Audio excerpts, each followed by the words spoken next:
All right, guys, going to be going live with Mark Hoover. He's going to be hopping on soon, so looking forward to crushing that. And we're going to be talking football preparation. Been on my mind. Oh, there we go. Hoover Performance should just request to go live.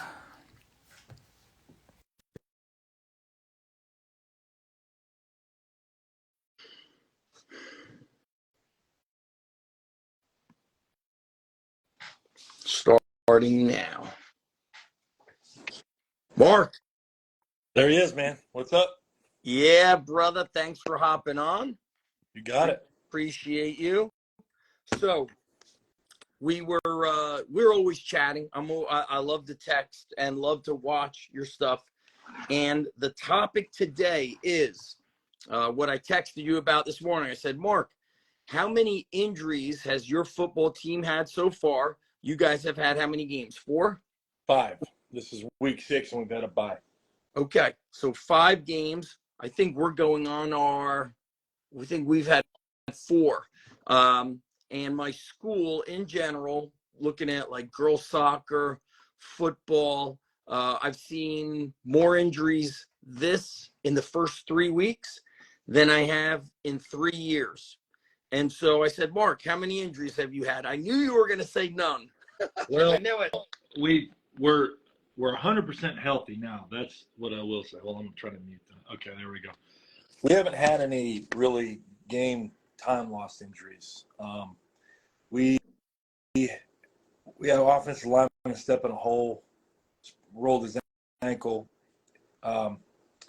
We had another guy just kind of turned his ankle but didn't miss any time. A lot of that has to do with and we just Dan Fichter and Brad Fortney, man, just can work magic. Like this is no joke, dude. So our guy rolls his ankle. Outside of his cleat, it's completely worn. His practice cleats. I mean, completely worn. He had to get it after, and he kind of stepped it up the wrong way. Well, it just blows right up, and I'm like, oh, geez, ankle sprain. This is our starting strong safety. His mom is a doctor, an orthopedic doctor of some kind, and she lets us know on Wednesday night that it's a grade 3 strain. Grade 3 is what she's thinking, and she said, if there's anything you guys can do, go ahead, but I don't see how you can play. So we take him to the physical therapist, and they do some things, do a great job with him. And in school, you have a PT? We're right across the street, so Okay. And I have a good relationship with them, so I literally can just say, hey guys, I need to bring a guy over during lunch, and they take care of him. PT says, yeah, man, I'd probably sit him out. Well, kid and dad are like, I want to try to do this. So I said, well, I call up Dan and Brad Fortney, and we do some stuff via Zoom with him, and swelling goes down, and threat reduction is a real thing. Swelling goes down, goes back up a little bit. We get it back down. After the game, he plays the game, plays a great game, plays the whole thing, doesn't miss it down, hasn't missed it down. That happened 3 weeks ago, hasn't missed it down. His mama comes up to me and says, Coach Hoover, I don't even know what to say. She said, I've been in medicine almost 30 years. She was like, my son had a grade 3 ankle sprain. I've never seen anything like this. And I said, well, I mean, very little of it goes back to me. We did some RPR stuff with it, obviously. I spoke with Cal Dietz about the same. Oh, I said, we had a kid. All we did was reduce the brain did not like the way his ankle rolled. Mm-hmm. And it said, I know how we're going to stop that from happening again. We're going to swell up and we're going to cause some pain because of that. And it's crazy to even tell you what we did. We tickled his feet. We put him through some different pressure point. I mean, it was, because ticklish feet and hands, I don't know how much you're into the square, that postural and square one stuff, but that's a sign that your body is in threat. A tickle is a threat response to your brain, which is stuff I have just learned over the last few years, but did all kinds of stuff with him. And, all we did was essentially reduce the threat his brain felt at that joint. And when it didn't feel threat anymore, the swelling went down and he was able to run on it. It's 2 weeks later and he has no residual effect. The only thing I noticed from him in the game on the GPS was his peak acceleration was half. So he was able to get up to speed, but it was taking him longer. Right. You know, and he just didn't get into a situation where that was exploited, luckily. But yesterday's practice, his peak acceleration was near his best ever. So, Well, I know great. if I recall looking at some of your videos, used to see you or doing a lot of like active foot, the elevated floating heel. Mm-hmm. Spring ankle. Mm-hmm. Yeah. Were you doing a lot of spring ankle work and do you do it in season with the? Oh yeah. Yep. That's part of the, probably don't do it enough, to be honest with you. We make it part of a warm-up, 1 to 2 days a week. We probably should be doing spring ankle every single day. One of the things we do that I think makes a big difference, we do a lot of floating hill, elevated split squats. Strengthen the forefoot, strengthen the whole lower foot. And we do it, for time, or we might do it for a minute each leg, which is a long time. That is. There's some guys that tell you it's not, because there's, I know people that do it for 5 minutes. Right. Dan. Yeah. Very big on all those extended time ISO holds. I honestly feel like the kids get bored, so I know it's good for them to do it longer, but I don't know. We'll go to a minute, and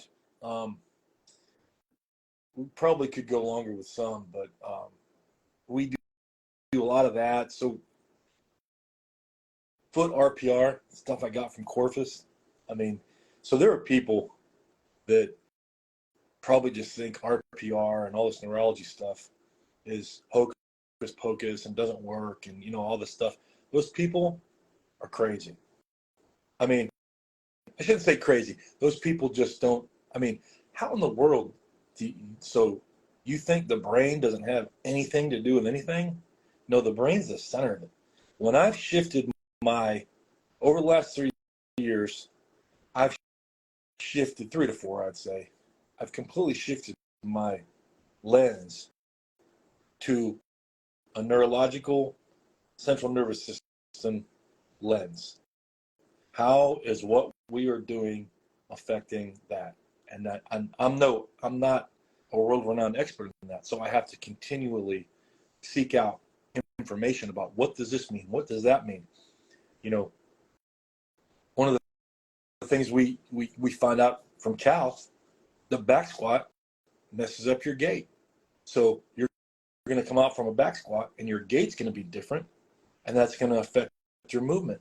But there's a way to come out of your back squat and just hit a march, a prime time, anything in place, and all of a sudden your gait is back to the, your brain is trying to figure out what you need from it.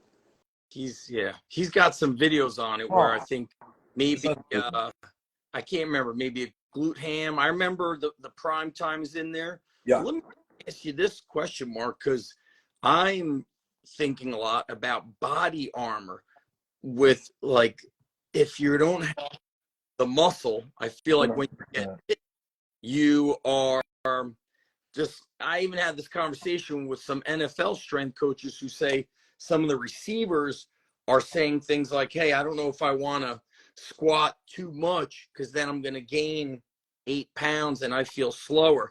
But then they said, well, you might gain a few pounds of muscle, but I'm protecting you more.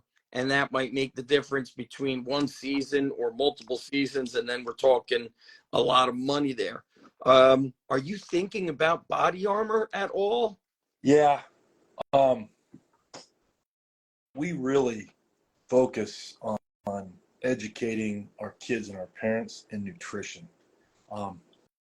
Probably they get tired of getting emails because we track. So we use Hawk Force plates, and you can use it as a scale. One day a week, we use it as a scale, and they just step on it and get the weight. But anytime you do a jump on it, it will automatically take your weight. So we're getting body weight twice a week at least, and I upload it into our athletic management system, and it gives me a rolling average from a certain point. And we really focused on trying to give the kids more food when they're with us. So all summer, we had the parents set up a nutrition station every single day, and then we got Critical Reload, Mike Bewley's thing, and it's great. We've been lucky enough that our kids have not had to pay a cent for that yet because the parents just step up and buy it. So we're lucky in that way. So we're giving them nutrition station after they lift and Critical Reload after they practice. So we did that all summer to try to. So what we were asking, the nutrition station? What's there? So parents would come in, and our cafeteria is right down the hallway from the weight room. Mm-hmm. So our parents would come in every day, and they would donate. They could donate money or bring food, but they would sign up for things, and it would vary. We always had chocolate milk. We always had peanut butter sandwiches, and we always had protein bars or things like that for people that were lactate intolerant or had peanut butter problems. But then bananas, fruit, protein cookies. Sometimes parents would just go to the store and bring in, so we were loading them up with calories. Love it. Twice. So what we preached to them was, and I would take a poll when we got there. How many people raise their hand to eat breakfast? And we make a big deal about it. And we sent emails out. Please feed your children in the morning. Like, do not let them leave the house without something. And you know what? I get that. And I used to be someone that would be like, yeah, but do you want them eating McDonald's? At this point, I'm like, I don't care what they're eating as long as they're eating, because obviously it's not perfect if they stop at McDonald's and get 2 McMuffins, but if there's eggs in there, rock and roll, they're eating. They need those calories. And so we did a great job of being able to build body armor all summer long and with that kind of stuff. Then through camp, we did great. When we got to school is when we started to see a trend where we had some guys. Now, we had 6 guys hit a PR in body weight this week, and we had maybe 15 within their rolling average of what their weight usually is, which is about half the guys. But then we had half the guys that were below their rolling average, so they've lost a little bit. Our head football coach had me write something up saying that the parents, please, don't be so concerned with them eating yogurt and blueberries. Cook pasta, give them pizza. They need calories. They're not bodybuilders. They need calories. I know. It's sometimes parents want to. I say this to parents. I feel like we need our football meeting this year in January versus August. But parents will say to me, I'm going paleo, so my son's going paleo. And I want to say, Mom, your son is playing football and smashing into another human body every minute on the minute, all week for hours. So we can't eat like adults. We can't go on that quote unquote, keto and all that, I'm intermittent fasting. It's crazy with all the information still backwards. What's the, you mentioned what's your tracking software? I know you said Hawkins, but what's your? I use Rock Daisy as our athlete management system. I never heard of that. Yeah, what does it do? So they're phenomenal, man. They just, Cody Hughes is joining with them, and his strength sheets are going to be like a programming thing for them. But they're an athlete management system from New York. I believe they used to be the sports science guys for the Jets or something. But all right, they're fantastic people, man. They essentially API with all the technology that I have. So I just come home, I hit a button and it all just uploads in there, and then they've got custom reports, so I can look, with that and our GPS, I mean, I'm looking at we're doing all these things in our performance circuits. I'm not writing things down. They're just all uploading to Rock Daisy from the devices. Jumps, we got skyhook mat, we've got Hawken force plate, we've got a shred mill, we've got all our VBT stuff, we've got dasher, we've got free lap, everything's going in there.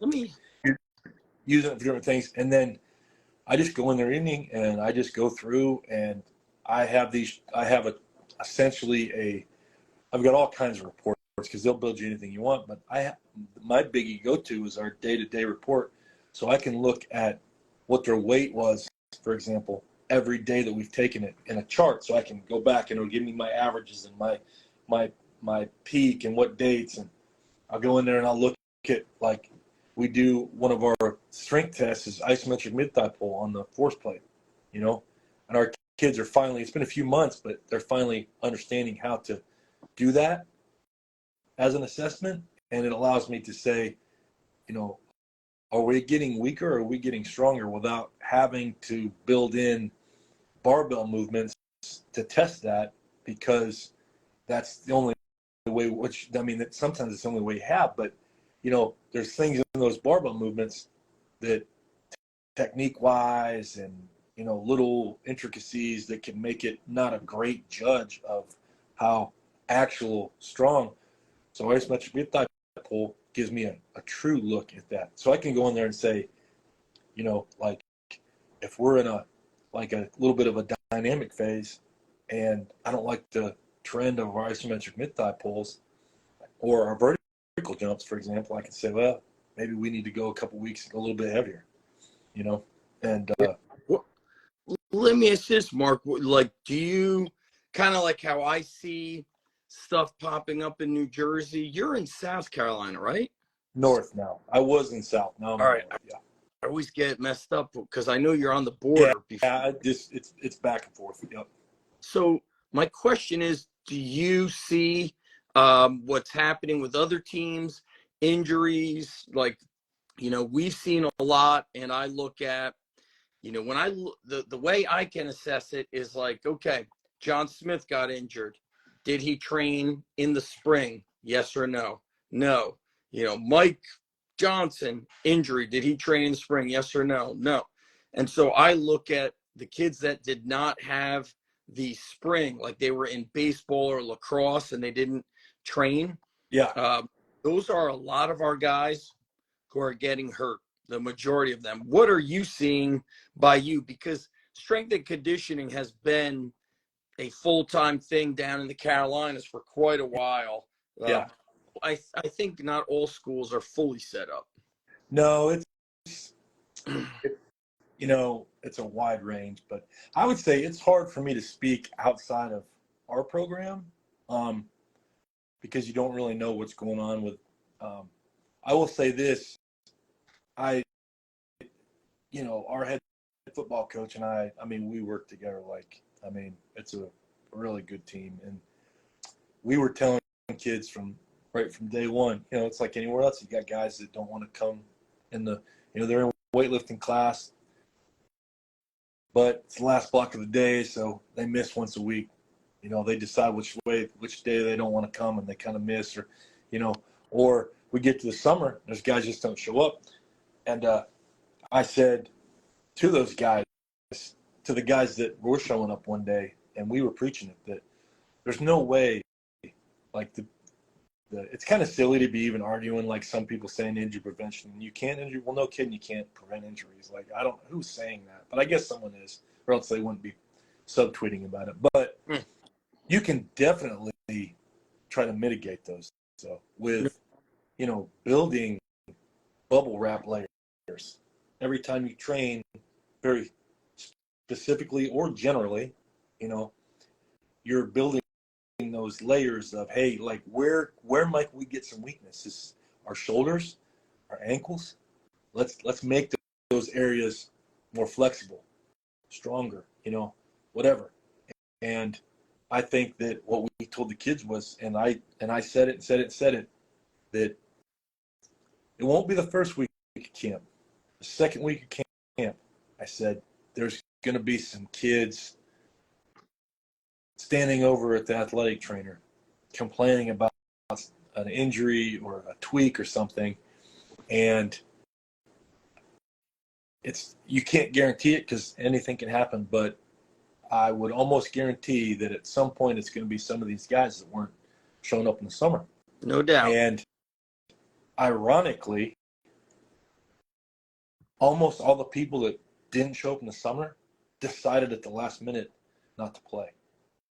Because I think they probably realized that too, just from being around the other guys, like, oh boy, like I probably should have showed up. But you're not prepared. I mean, but so we really didn't have that influx of those. Our athletic trainer though told me after the third day of practice, she said, I'm really impressed with what's going on here, because she said last year at this time I'd constantly have 3 or 4 kids over here, even what was why did you say it was happening last year? I think it was probably guys not showing up, and because I think there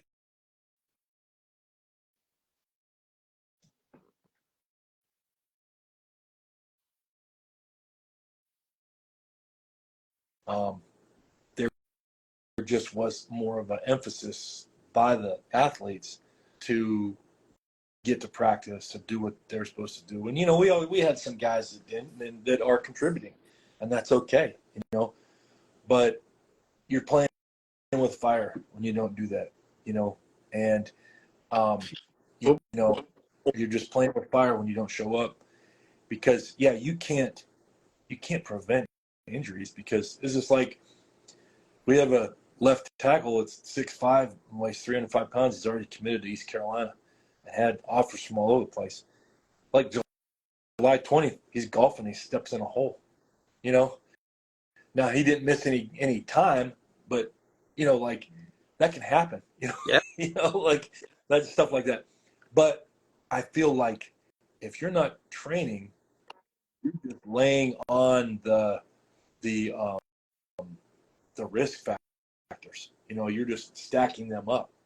Yeah. And so I think not training, not going through each kind of, and we're not a big periodization place either, because it's hard to be in high school, but not going through each we do 2 weeks isometrics and 2 weeks of eccentric and we're at trop basic.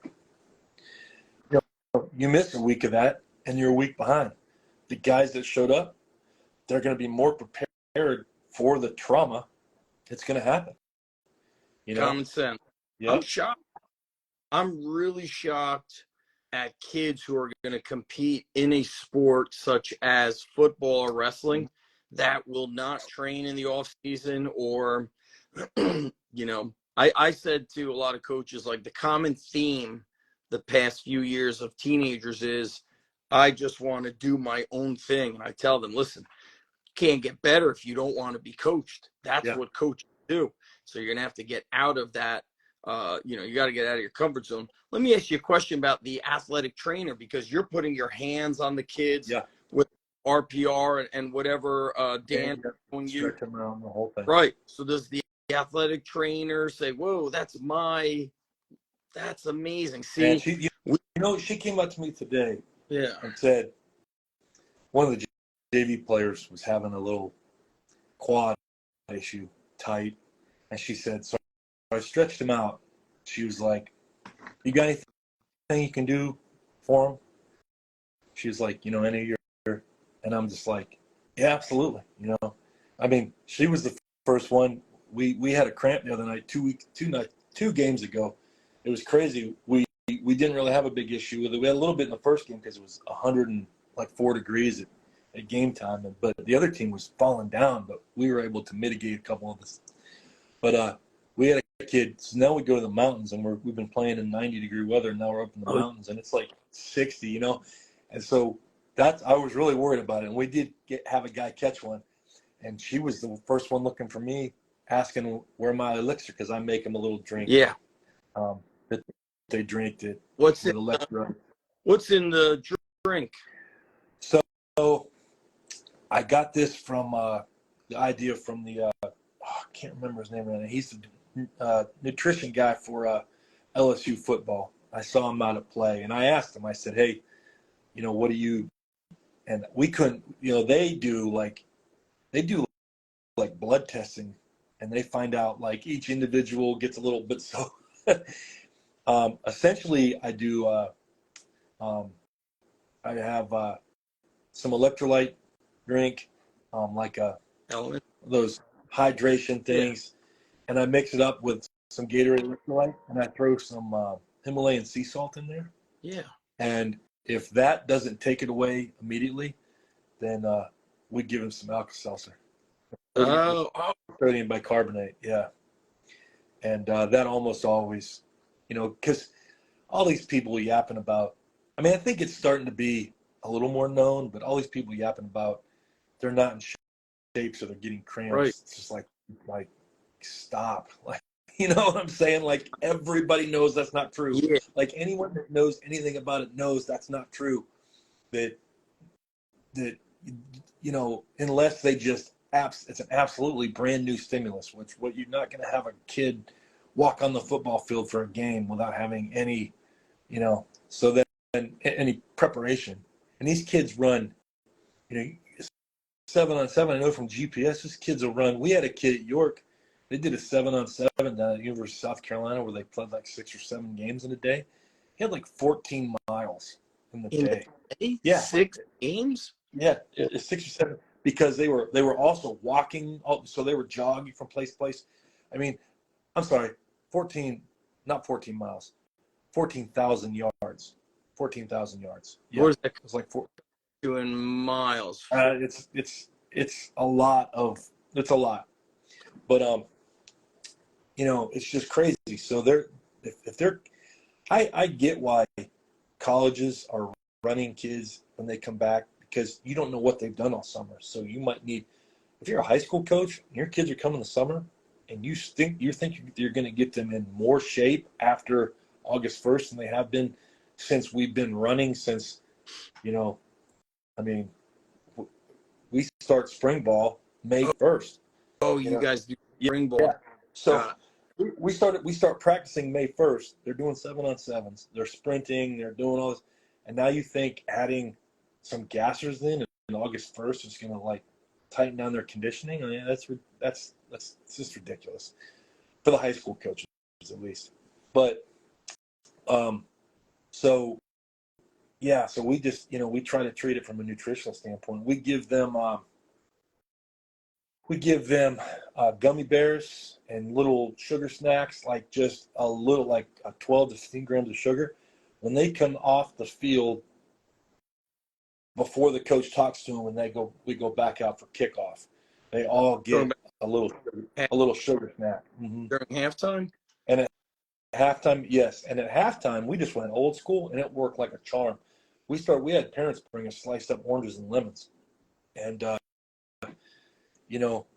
so they were just down on those.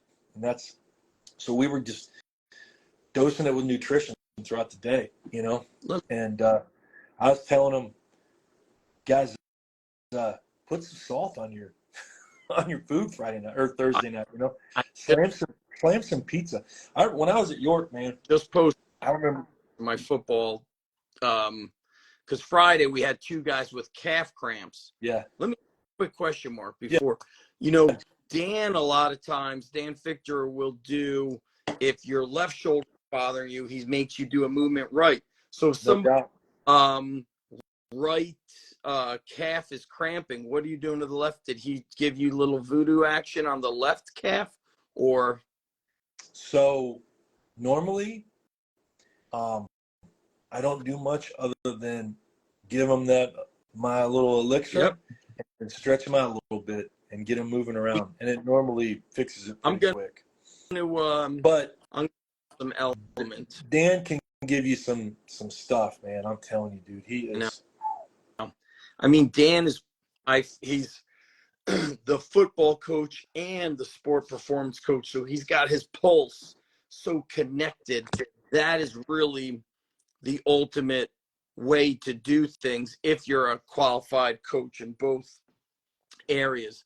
But yeah, I actually posted to the football Google Classroom, like, your breakfast needs, you're gonna have eggs, you gotta put salt on the eggs, and bring chicken and rice in a thermos and put some salt on the rice. Yeah. You know, I knew this because my daughter plays tennis, and we've been in Georgia during the summer, so I know how to kind of adjust. Man, I saw someone put on Twitter, like, it doesn't have anything to do with magnesium and electrolytes. You don't lose that much. And I was like, I'm just going to mute this guy because, like, have you ever lived in South Carolina before? North Carolina? You're telling me that we're not losing electrolytes and magnesium and everything else when the way, I mean, it's, you can see me, dude. I lose about 6 or 7 pounds on Friday night. I'll come home and get on the scale after the game because the first few games of every year. Yeah. Well, because I'm doing all the RPR testing. So I got guys, they're laying on the ground. I'm doing all the RPR tests, and I'm a guy, you know, like, I've got some techniques for getting out, like, kind of hot spots in the muscle there, like it's just real tight and cramping, and you can use your thumb to work that out, and some different things that we do. But I'm pushing and shoving on these kids and doing all this sort of stuff, and I have to change. I don't get in my game stuff until, like, right before the game, because I am just, like, drenched, you know, Yeah. because of the humidity here.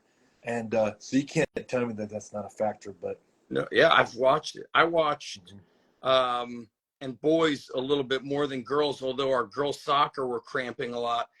But my kind of comment there was lack of off-season preparation, not enough sprinting, and then all of a sudden you're sprinting in a game. Your muscles aren't used to going.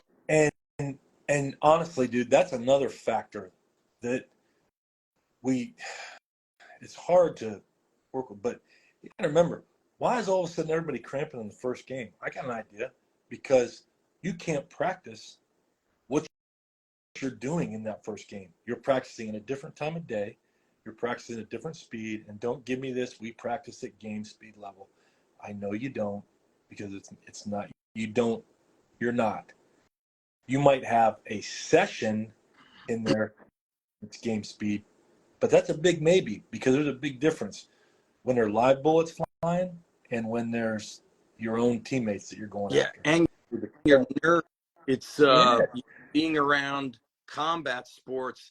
I remember it was described as a nervous system dump. So if you have somebody that's maybe a first-time varsity athlete, your emotional stress can really exhaust your nervous system, and you're not doing something, but your body is so tense that it can exhaust you, which to me is all the more reason why your preparation, you know, for me, I don't have technology to measure velocity and to see how much speed you're putting, or to track your miles per hour when we do hill sprints. So I'm going by the eyeball, you know, the coach's eye.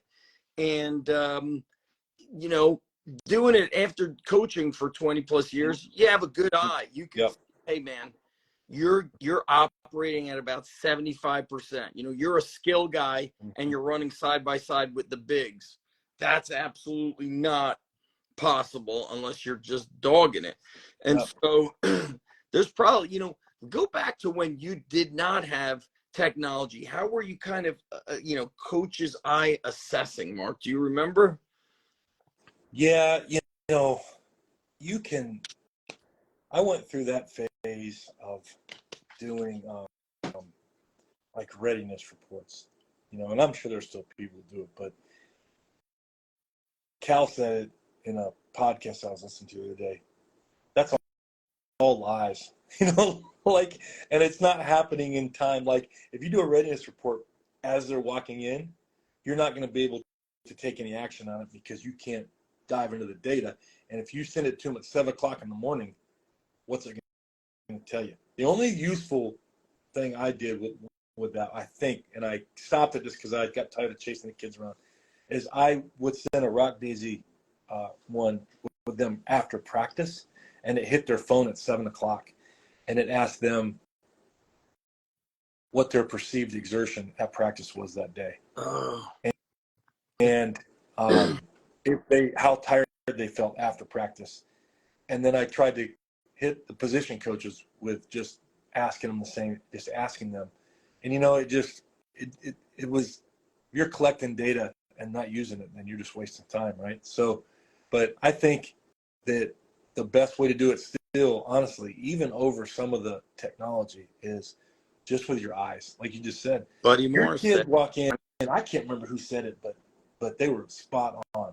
Buddy Your Moore, kids walk in, was it Buddy that said it? If they walk in laughing and joking around, 20 plus years ago, he said it. Like, you're good. And that's 100% accurate. If they're walking in shoving and wrestling, people get so nervous about that. Oh, they're not focused. They're coming in, grabbing each other and messing around. When I see that, I smile because I'm like, yes, it's going to be a good day because they're ready to go. If they come in like this, I'm like, I had to, 4 years ago at York, I think it was, volleyball played Monday, Tuesday, and then had one Thursday. So they had one of those weeks in there.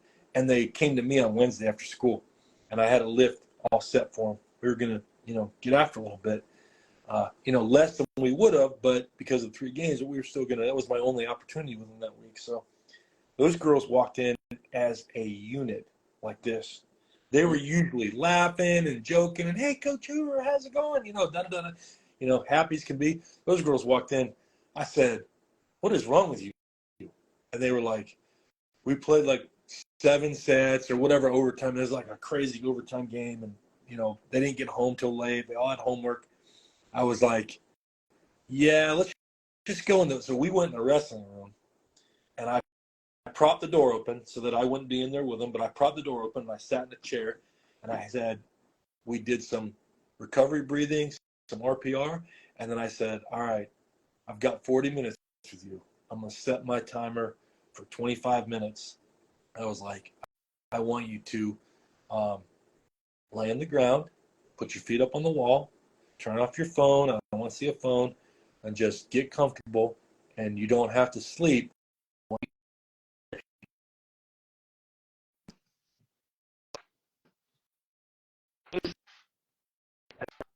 Minutes, my alarm ding ding ding.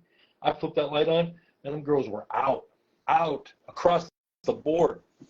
I got them up, we got them moving a little bit, we did a little bit of stretching, got them ready for practice, and then the next morning I saw the volleyball coach, and she said, "Well, that lift must have been awesome, Coach Hoover." She said, "I thought we'd be dead the way we're." She said, "That was the best practice we've had in a long time." And I was like, so the girls didn't even say, "Yeah, we didn't even lift, Coach. We slept, whatever." But I think that right there, using your eyes and just look at their body language, like know your athletes. Yes. Know your athletes. You could and know feel the energy. I could yeah. feel.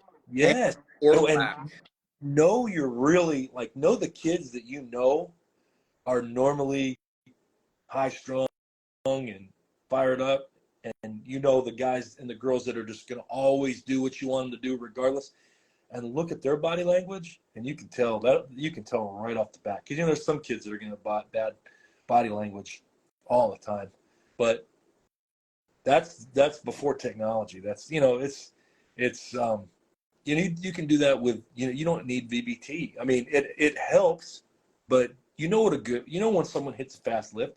Coach Parker, what did he say? Clang the plates, man. Right. I don't know if I ever told you this or not, but I was talking with him on the phone one day, Coach Johnny Parker. Friggin' legend, man. Friggin' legend, right? And so how that happened. Do I got a second to tell a quick story? All right, so I send him so Tony Decker and I became pretty good buddies, and Johnny was his mentor. Coach Parker, I should say. I've never said Coach Parker was his mentor. And so we kind of he's in Tennessee right now, but they were together. I can't remember where, but he had Coach Decker had some great stories about when Coach Parker and Parcells were with the Patriots. But anyway, so he has me looking at Coach Parker stuff. Like I'm not kidding you. I sit down with Tony Decker. I go and visit him. He's at Coastal Carolina, and we're talking about the system, Coach Parker's system. Such a great book. Yeah, but it was before the book came out. I had seen him at a conference talking about it, so I went to visit and learn about it. And we're in his office, like no windows, or like windows, but he does this. He goes, Coach Hoover. He's looking around like there might be somebody spying on us. He said, I'm going to show you something. He's like, you can't write about it. You can't tell anybody about it. And it's just got to be between you and me. And I said, okay, what is it? He opens up the drawer and he pulls out this notebook. And I'm looking at it like it's like a 1985 binder notebook, you know. And he's like, this is Coach Parker's notes from his second trip to the Soviet Union. That's right. They went with like a group. Yeah. I guess he went back a couple times. Yeah. Yeah. And the guy who invited them was not alive, but he lived in Staten Island, which was not far. Long Island Jewish Center. He worked at the Long Island Jewish Center. Crazy. He was one of the top scientists. Coach Parker himself told me. I think he wrote about it in the book. Yes. He told me himself that story. But anyway, so he shows me this. I'm like, oh my God. And he's like, they're writing a book.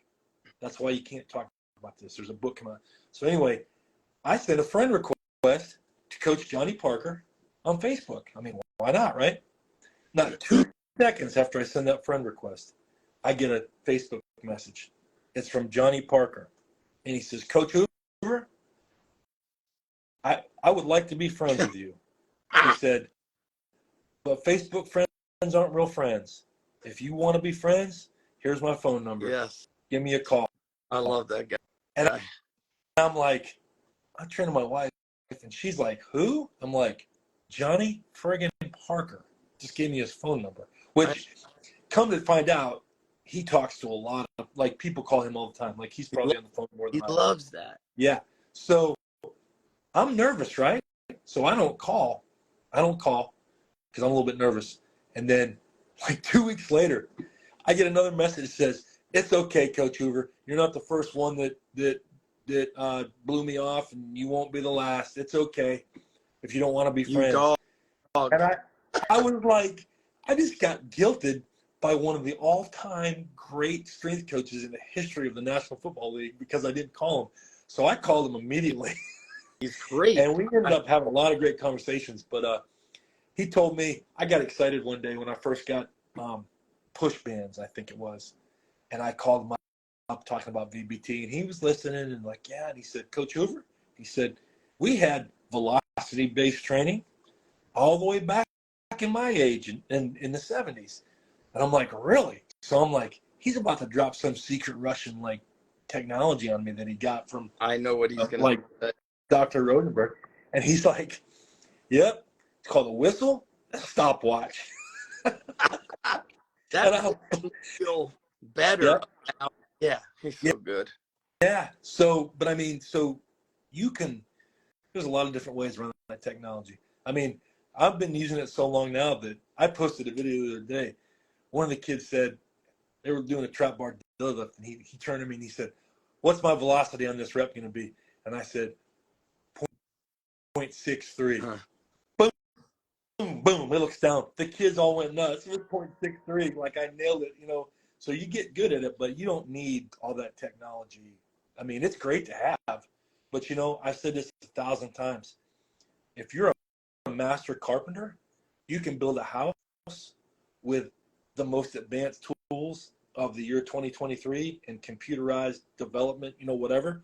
Or you can get a mallet and those like triangle shaped nails from the 1700s, and you can build that same house. And they'll both be awesome houses built by a master carpenter, regardless of the tools. Because it's not the tool, it's the carpenter. But is the carpenter going to choose to build it with the mallet and those nails if he has the tools of 2023? No. He's gonna, he's gonna build the house with what's the most available tools that are gonna make his job easier. So, do you need all the toys and all the technology? No, you don't. But one thing is for sure, technology is a tool, and by definition, a tool is something that makes a job easier. And that's just kind of, so you definitely don't need it, Right. Like, I think it helps kids compete. Yeah. It's a way to get kids to compete. Yeah. I'll say too, like there's the pros and cons, but have a real busy weight room, 60 athletes, 70, 80 athletes, and then hey, how much, how fast did you move that weight? I want to be able to look at that. And so that stuff's important. I think it's like kind of the next level of coaching. Coach Parker, he told me, we did a podcast a couple of years ago. He said, good coaches coach weights. Great coaches coach people. Yep. And so you telling me the story of speaking with him, my buddy Craig Fitzgerald speaks with him a lot, visits him when he goes down to Florida. And, you mentioned Coach Parker's name. It's like you want to get better. You want to get better at everything. You want to get better. 100%. Hey, you remember David Meggett? No, Meggett? I don't know him. Played for the Giants. Okay. All-pro punt returner back in the 80s. Okay. I definitely wouldn't know from the 80s. Stud.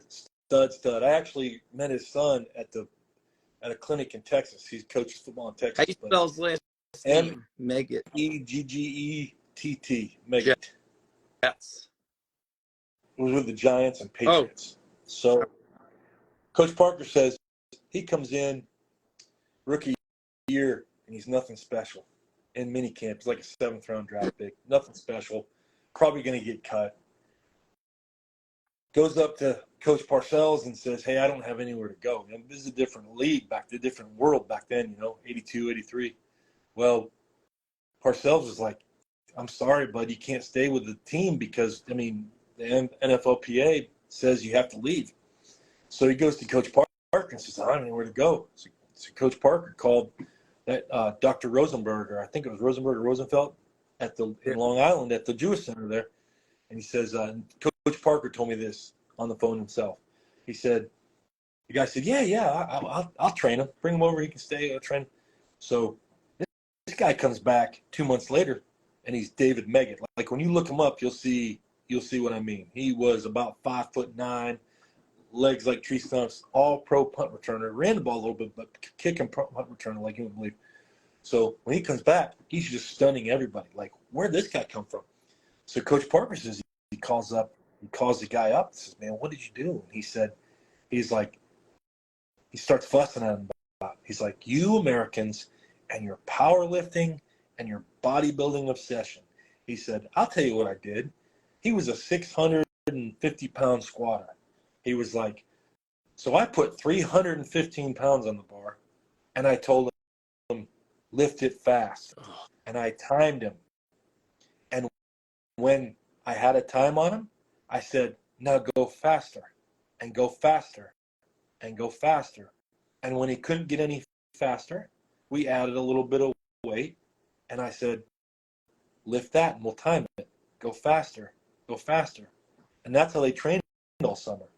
And he said when he came back from that, David Meggett was a totally different athlete, And I'm sure they were doing some other crazy Russian shock training stuff, with an athlete of that level. But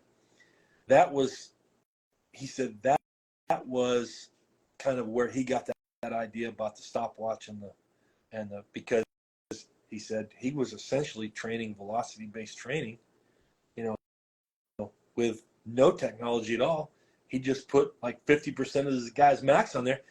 And I actually used that method for a couple of years in season with our football guys, where I would put a group of 4 together, and we would put 50% of the group average. So we'd try to group them by max, and we'd time them. And then if they could get 1 rep per second, we'd let them add 5 pounds. 1 rep. That makes sense. Yeah. When So we did this all season with bench. We let them just do the old school. We're just benching heavy in season because that's what they love to do, right? We did it with squat. We did it with trap bar deadlift, and we let them bench, kind of like, just dropping the volume and increasing the intensity to where we were hitting like singles at 95% in the last week of the season or whatever. So that was for bench. The other two. So at the end of the season, my initial thought was, head coach would say, I want to do some postseason testing on these guys. Pro or con, don't care. That's what the head coach wanted, so we were going to do. So it is postseason testing.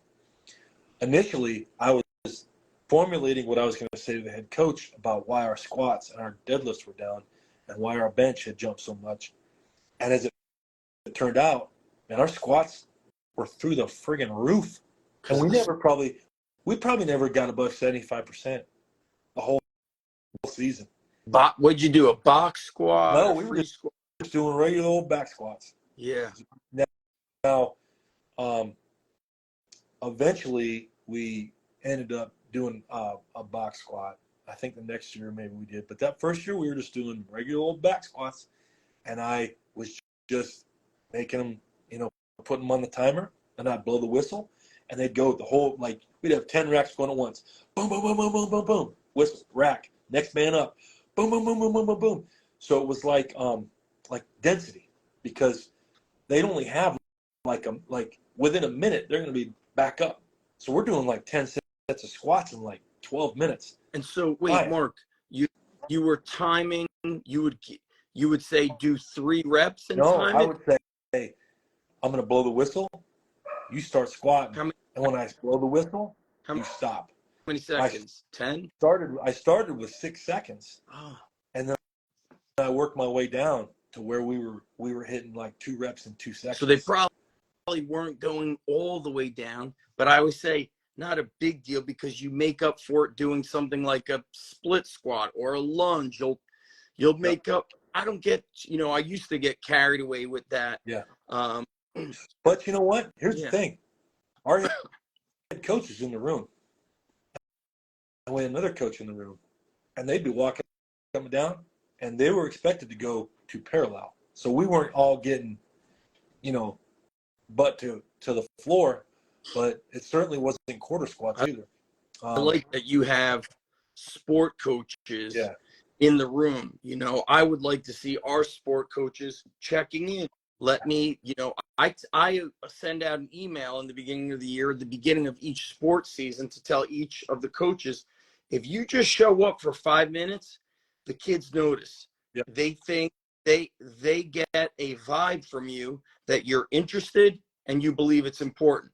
But if you're never coming in, they think you don't give a crap, and they start kind of like, well, I could.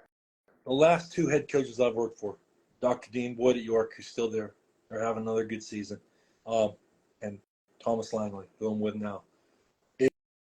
If they aren't in there now, Thomas is almost always in there because I'm not a teacher there. Oh, gotcha.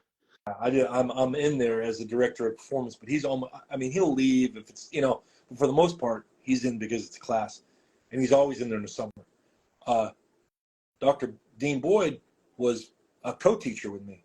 The only time he wasn't in the room was if there was a college coach there. Other than that, he was in there.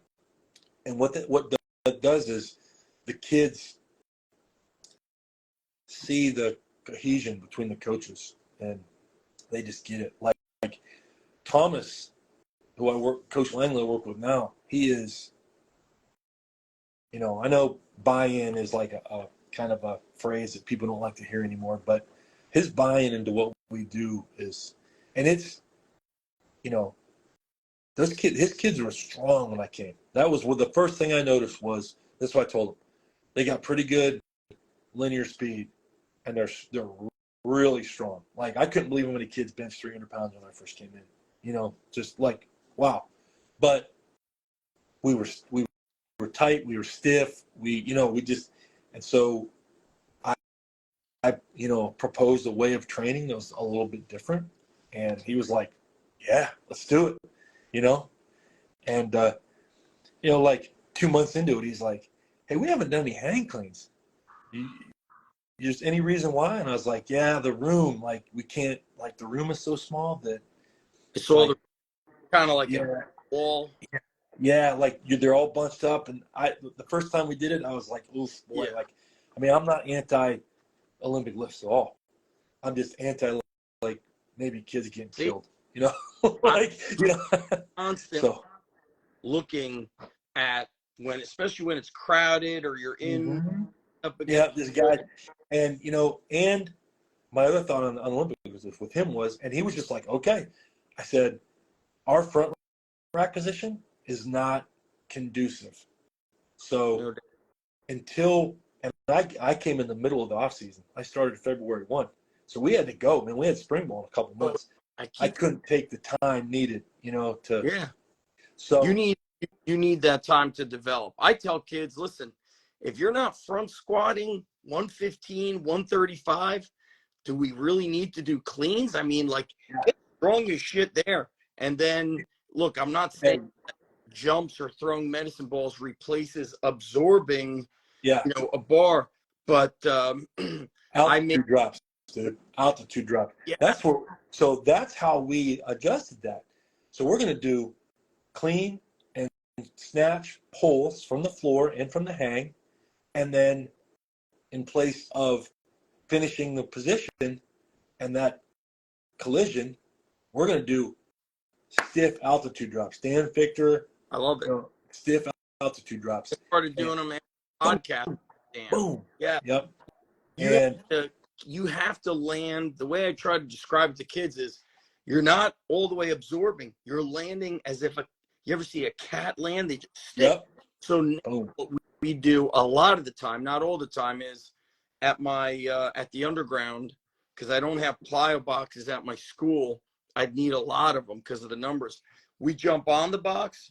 I used to have boxes for them to step down on, which we will do if I want to protect ankles, but I also feel like land the altitude drop. So you're going to jump up, then you're going to step down and stick the landing for a 3 count. And Dan was saying, like, dude, and also Cal does. He says, why do we do eccentrics? How do you work speed? How do you work your change of direction in the weight room? Eccentrics. Yeah. If you can control the eccentric and an isometric, you will be that much more able to plant and cut, on the field. I forgot one question I had for you, Mark. This was an interesting one. I spoke with my buddy Pete Arroyo. He's in Chicago, and I don't know if he had spoken directly with Jay Schrader about this, but he said, we were talking about the fatigued athletes. I think Jay said, I'm going to paraphrase, something to the effect of, speed training will reset the nervous system. So if the athlete is fatigued, do some like short acceleration, some jumps. He said that resets their nervous system and lights them back up. I guess maybe the way it's paraphrased is like a game day lift. Do a game day style session if you want them to get back. But then also what you did is spot on, because I've been saying for a while, since the iPhone popularity the past 10 years, I feel every athlete is operating at a deficit, meaning they're probably going to bed an hour later than the days of kids who didn't have phones. Like midnight is a normal bedtime for kids today. Whereas I think you and I in high school, probably 10:30. I Yeah. remember I was 10:15 lights out, waking up at 6 a.m. for high school. I think kids are Unless it sleeping. was Monday Night Football when I was in high school. Well, yeah. Other than that, but I mean, my daughter. I mean, well, she's 19 now, but she's still a teenager. But she was home 2 weekends ago, and I see her post some things on social media. She was like posting a picture at like 3 o'clock in the morning. I'm like, what are you doing? She's like, oh, I woke up and I just picked up my phone, checked Instagram. Like, what? Like looking at Snapchat. I'm just like, Hard to so yeah, you're right. It's the thing. hard to go back to bed that way. Mm-hmm. I need like an alarm I want an alarm in my room that's not on my phone, but I start shutting this down, 9:30. I'm in bed by 10:30. And then I wake up at 5:30 or 6 a.m. Because I feel the effect of sleep. And I think these kids don't know. I think a lot of kids don't even know what it feels like to be well rested. And even like the food that your parents are feeding your kids, I think a lot of our kids don't even know what it's like to be well fed. Yeah. I'm seeing, I'm always assessing. I guess that's what happens when you're a strength coach. So when I'm watching a football game, whether I'm looking at our guys or other guys, I'm like, where's the big arms? Where's the muscular arms I used to see? Or kids of today, where's the abs? So many kids, not that you need to be ripped, but a lot of kids are kind of soft and flabby. And I think it's the overabundance of processed crap. Yeah. There's Yeah. That's a hard thing. Right. But yeah, Let's it's tough. Mark, let's close out with, we spoke a lot about the preparation, the injury stuff. If you were speaking right now to like a crowded room of high school football coaches all around the country, and you had to shut it down in 2 minutes, what advices would you give them? I would say be growth minded and assume without knowing, without doing research, assume that everything that you're doing could be done in a better way, regardless of if you've won games or lost games, because there's so many things that go into wins and losses at the high school level that don't have anything to do with the coaches, that it's hard to just define yourself by that. So you need to do a legitimate top-down review of everything you do and ask, why are we doing this, and how is this helping our athletes become better performers? If you look at through a performance lens, a lot of things are going to change. That's why are people not sprinting and are running kids back and forth after practice? Well, because that's the only thing they knew of, and they haven't looked through a performance lens to say, I wonder what our kids are not getting that they might need. I can tell you what high school football players are not getting that they might need unless you're hunting it, and that is high speed movement and explosive repeatability. Power, speed, Yeah. love it. Yep. Like Special strengths. Yep. And they don't need none of this like jogging back and forth, like taking 15 seconds to run a gasser. Like, what are you doing? Watch a football game. It never, not that they don't need to be fit, but in season is not the time to tack that on. You posted a video of your guys doing, I think, 2 all-out sprints. Yep.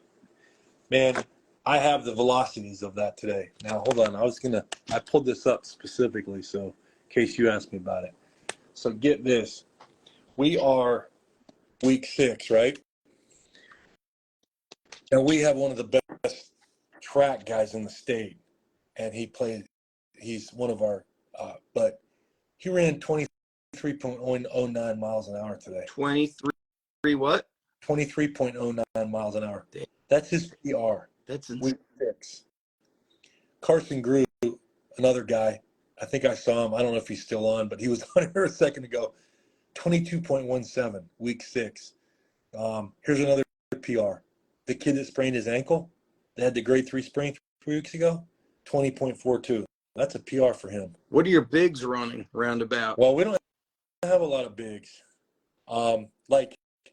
So how big are your bigs?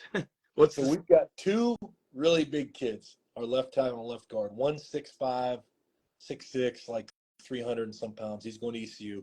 We have another guard that's a sophomore that's like 6'4", 240.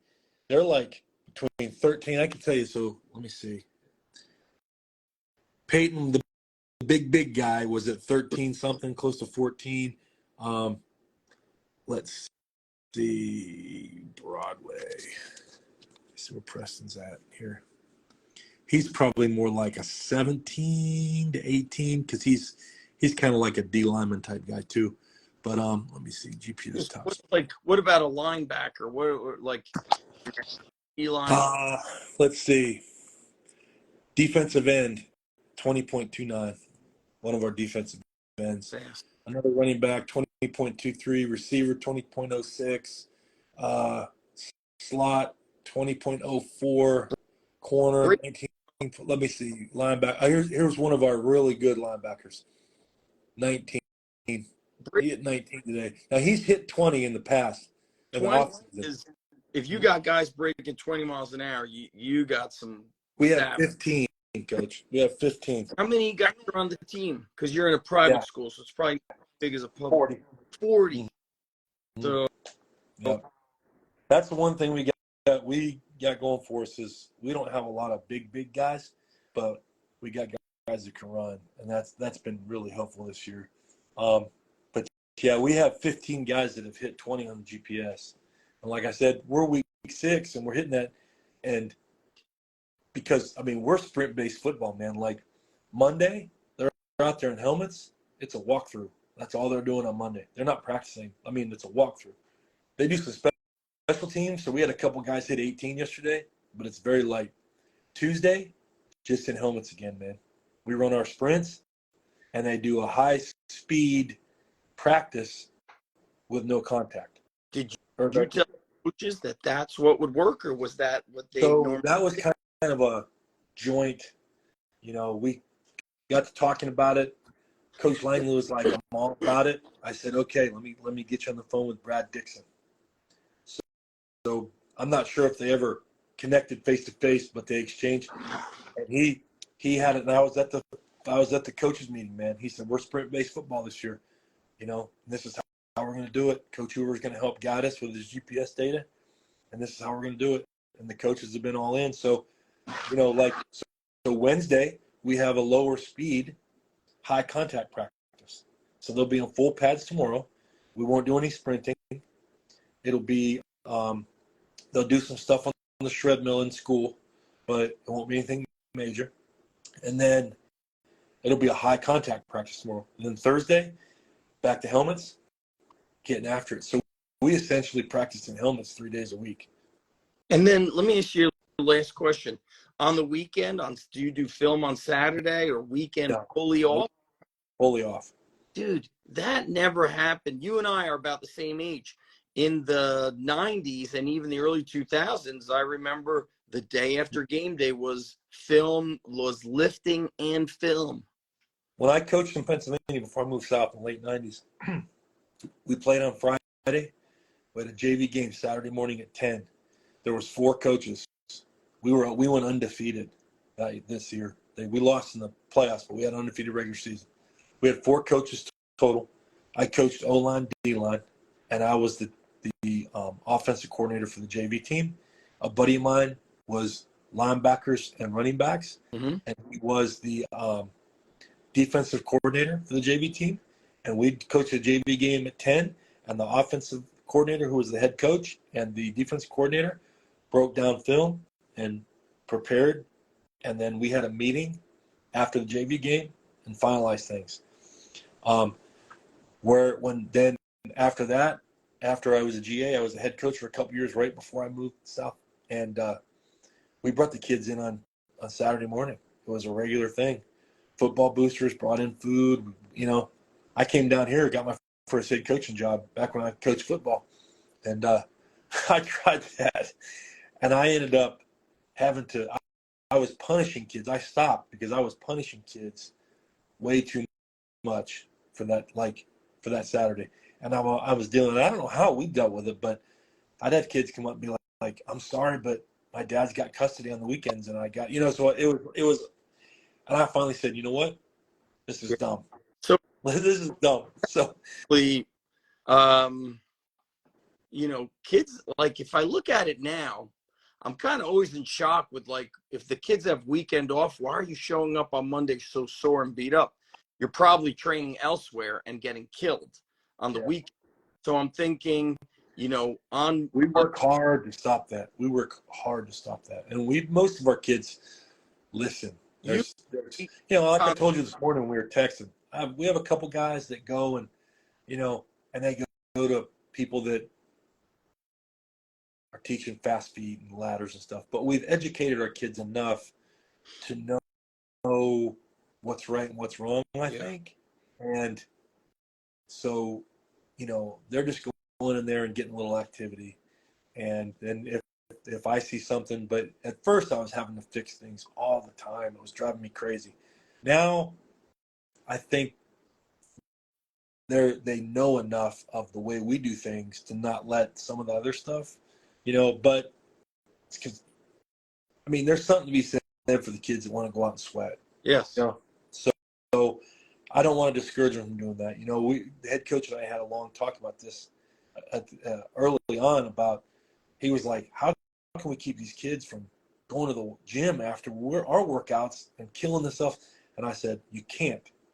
And you really don't want to. You want those kids to be. So here's the approach we took.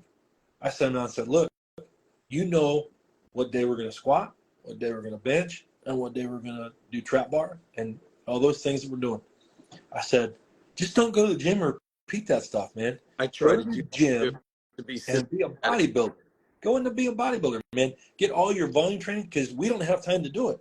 Coach Reeve, I know you're a good friend with Coach Reeve. He said, like, we call them champion workouts. He's like, it's good. He's like, they could do machines. They could do whatever they want, because when you're working with them, you're doing a performance-based program. So let's shut it down, Mark. Okay. What's obviously here on Instagram, they can follow you. You also work with Simply Faster, and you've helped me. I picked up my first timing gates, and when my son doesn't have a travel baseball tournament we have in our town, we built a field house for the kids. It's pretty amazing.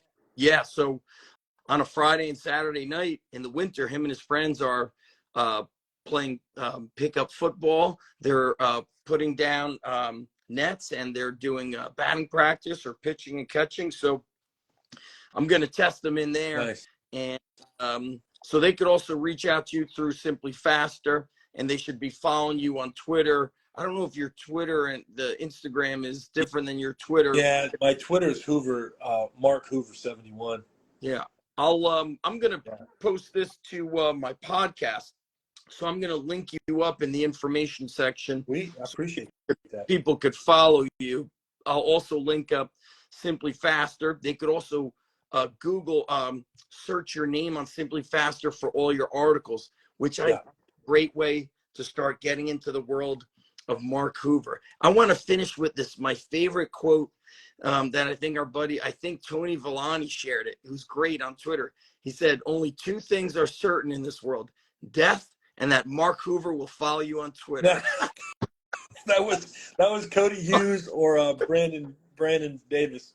Yeah, I can't remember who it was, but yeah. He was Brandon Pig before. Now he's Brandon Davis. Yeah, one of those guys said that. But yeah, I didn't know it was a sin. Like, if someone follows me, I usually follow them back. Like, I get sad sometimes when I'm like, oh, here's a buddy of mine. I'm like, wait a second, I'm following him, not following me back, and then I'll go through and look at mine. I'll realize I missed. So trust me. I had that conversation with you. I get like my brain explodes from too much Twitter. Yeah, you wouldn't follow me. I was like, I looked enough. I was like, Zach can follow me. I'm like, oh, Micah Kirk did that one time too. I knew you were gonna. Like, dude, we go way back. I'm like, what did I do to you unfollow me? And he's like, oh, I didn't mean to. Like, and yeah. You were gonna bring it up, Mark. You had to go for the throat. Listen, like, jeez. I was just saying to somebody, I was like, man, I don't think I could go on Twitter anymore.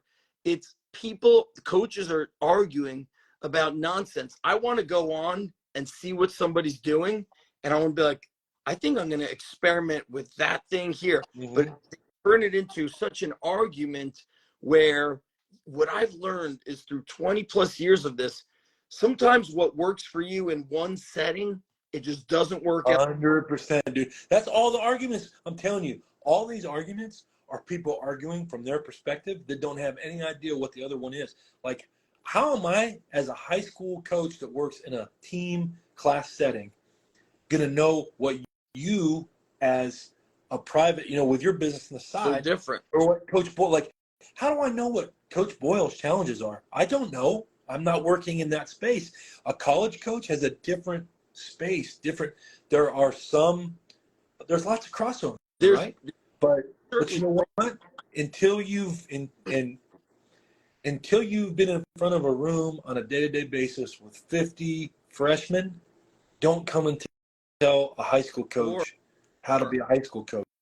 But also on the other end, until you've been under the gun in the private world where it's do or die, and this is my family, how my family survives, right. then how is a high school coach supposed to tell that person what to do?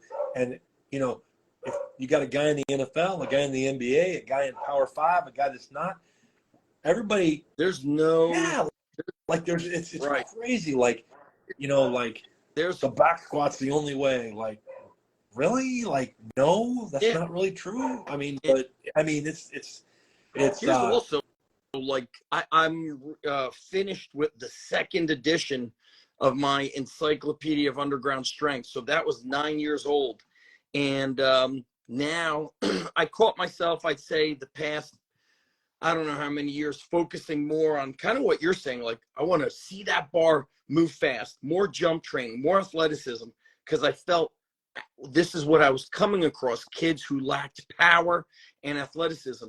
Now I feel like I'm coming across kids that are so weak, I can't get them athletic. They have no muscle. They can't do, pull-ups. It's like Jim Wendler saying, listen, if you can't run a mile and you're in high school, like, you're a teenager, you should be fit for those things. So even my philosophy, it changes from the time of year. I'll be at my high school and I might train the girls soccer team. They have a different vibe than when I'm training wrestling and lacrosse. Football freshman has a different vibe than varsity. Varsity's vibe changes when they train with JV versus without. It's just this. It's such a it's like I don't know. It's like an organism that just keeps changing. And so I think the most experienced coaches are like, hey, that works. That also works. Sometimes that works. Sometimes it doesn't. I still love it. Like, we don't hate anything. Hey, and I'll leave you at this, man. The mute button is a great I don't know how to do that. I got to learn it.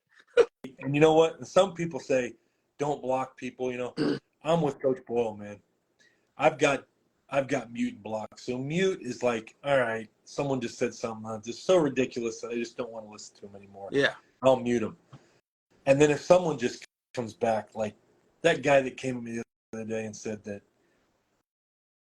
there was no longer a problem with high school coaches and doing crazy conditioning and stuff, that I was just making it up and to try to get clicks. Dying. I was like, I'm blocking this dude because he's beyond mute.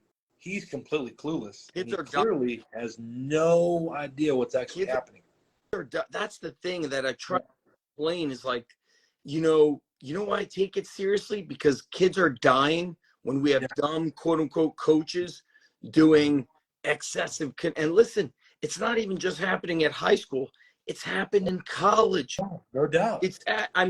Listen, if a kid is coming back from winter break, we know they didn't do a shit ton of work. We know we don't need to kill them.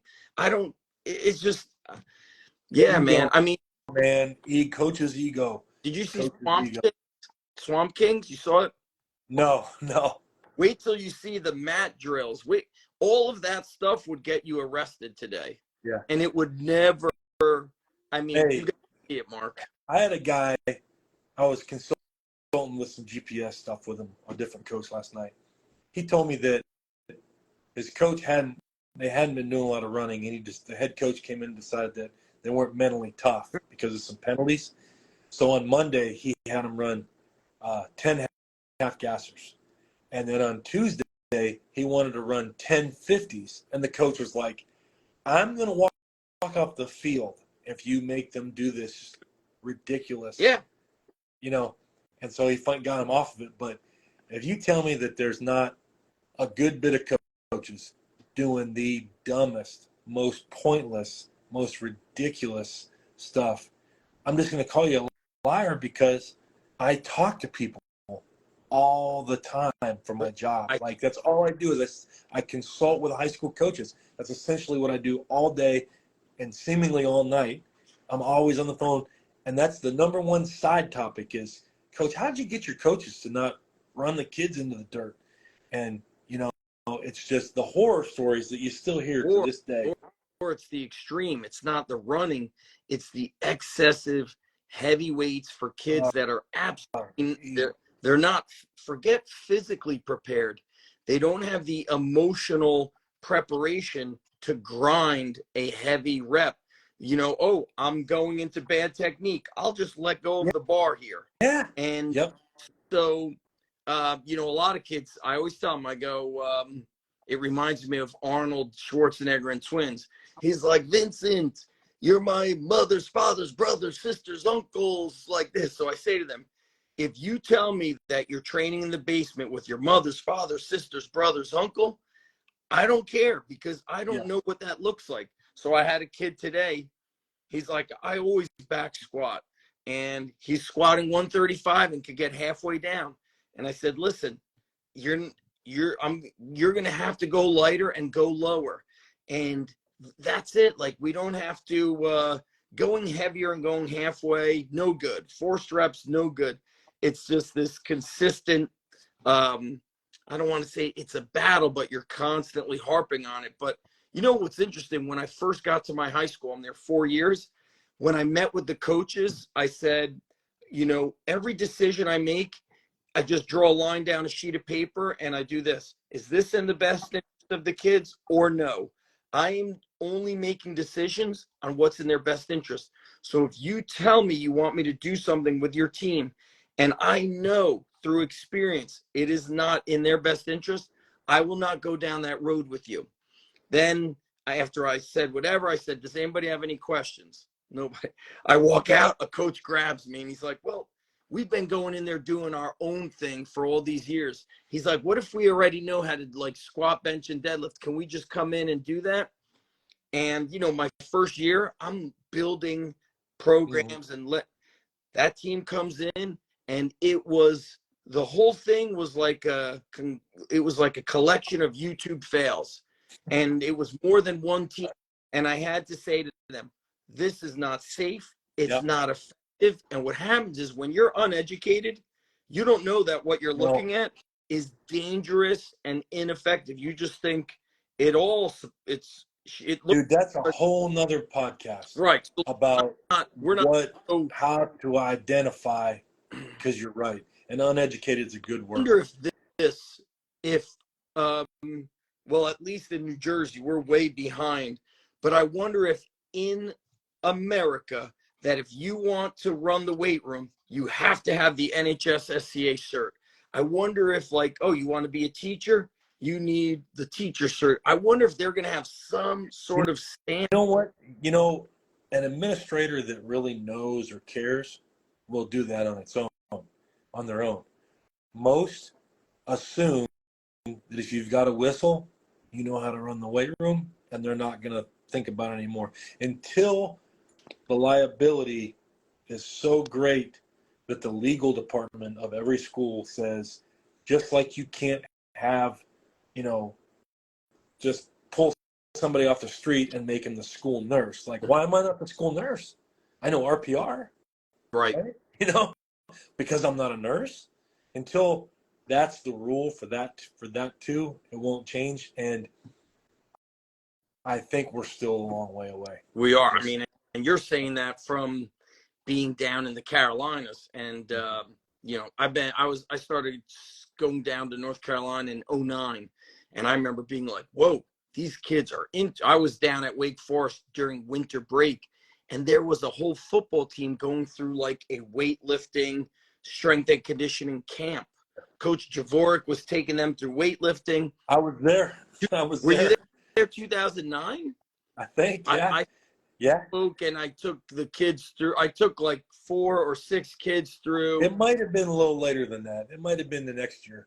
I think I missed 2010. Then I was there 2011 with probably 2010.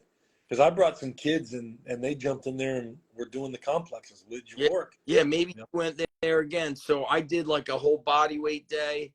I can't remember if that was the year Donnie Thompson presented on kettlebells. Was that? I didn't, I don't know. Okay, you would remember. So anyway, my bro, Yes. we crushed it. I'm gonna the video's gonna go on YouTube. I'll post it everywhere. You know, we were gonna do 20 minutes. I think we crushed I know. You're My wife probably went to bed like 45 minutes ago. she's gonna be very upset with me. So tell her but you're the man, Mark. I appreciate you. I will link, you know, for everybody who's going to be listening or watching, wherever you're listening or watching, look in the info section. Mark's Instagram, Twitter, and Simply Faster articles will all be linked. And we'll see you guys soon. Thank you, Mark. Have a great night. Thanks, man. Talk to you later. Bye, brother.